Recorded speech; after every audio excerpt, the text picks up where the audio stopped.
Strong Group Athletics unfortunately bowed out of the Dubai International Championship and settled for 4th place. You know what time it is? Hands in. Alam mo, nakakalungkot na kailangan pang humantong sa ganito.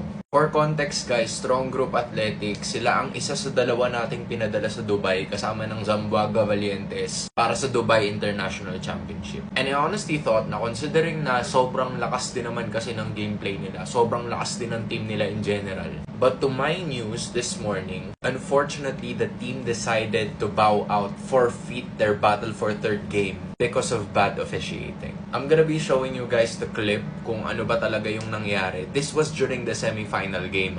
So kung mapapansin nyo dyan, it was Jason Brickman tossing it over to DeMarcus Cousins, and then DeMarcus Cousins giving it back to Brickman. Hinanap niya si Abando, and the shot was there. Kung di nyo masyado nakita, let me give you another angle.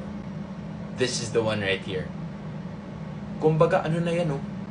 Ando na sa pwesto ni Abando, and I understand them for it kasi hindi ba foul yun pag ganun? And in their case, mabuti sana kung yun lang yung call na yun mismo. But I felt like for the entire team, madalas nila sinasabi that there was bias officiating all throughout the tournament. And honestly, this is a huge blow para sa Dubai International Championship. Kasi karamihan ng mga fans na pumupunta dun sa venue nila ay Pilipino. So both SGA and Zamboanga are bringing the people, bringing the seats to maximum capacity. Kaya nakakalungkot lang na ganito. Parang sa mga nakaraang laro nila this year, parang medyo obvious yung bias officiating. Or is it just them? What do you guys think?